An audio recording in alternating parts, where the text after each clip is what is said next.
So as he said, I had the honor of going to Israel. It was a privilege to bear witness and to let the Israelis know that they had not been abandoned, for which everybody thanked us profusely. This was my 5th visit to Israel. My first visit was in 1977 when I went to learn what it was like to live on a kibbutz for my high school senior project. I traveled by myself to what is now known as the Gazan envelope, where I spent 6 weeks volunteering on Kibbutz Nirim. There, I befriended a high school student.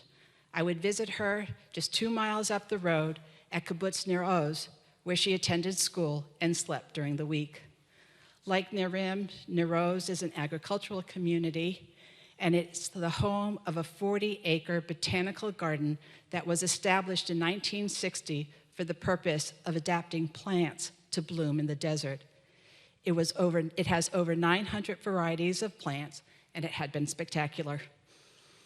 In January, 48 years later, I returned to Kibbutz Nir Oz. What was once a slice of heaven had turned into a hell. On October 7th, approximately 700 Palestinians entered the kibbutz. They estimated that only 150 were Hamas militants. The rest were civilians, including women and children. Together, they killed or abducted 1 in 4 of Nir Oz's 400 members as they torched and blew up homes and structures. Our guide, Tali Rotman, who grew up in Nir Oz and whose mother-in-law was one of the kidnapped, brought us to the communal mail room. I flash back to 1977. What had once been a room buzzing with kibbutzniks picking up mail and greeting each other before going into the adjacent dining room was deafeningly silent. Now, each mailbox documented the fate of the family to whom it belonged. Red tape for those who died, black for those who were taken hostage, and blue for hostages returned. At last count, 37 Nir Oz residents remain in captivity. Of them, 27 are believed to be alive. Kibbutz members who survived the attack were evacuated to a hotel in Eilat. In January, 80% of the survivors moved into apartments in Kiryat Ga'at, which is about 40 miles north of the kibbutz. The kibbutzniks are scattered among 6 high-rise buildings.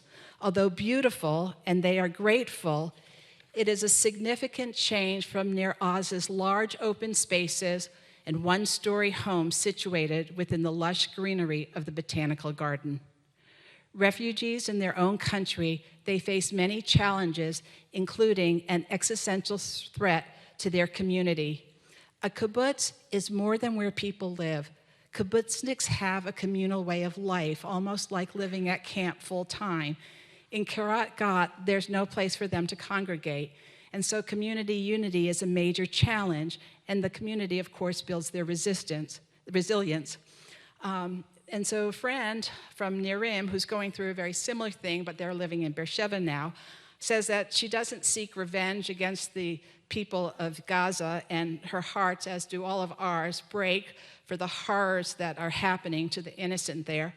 Instead, revenge will be the survival and rejuvenation of her kibbutz. To that I say, Ken Yehi Ratzon, let it be so. Shabbat Shalom.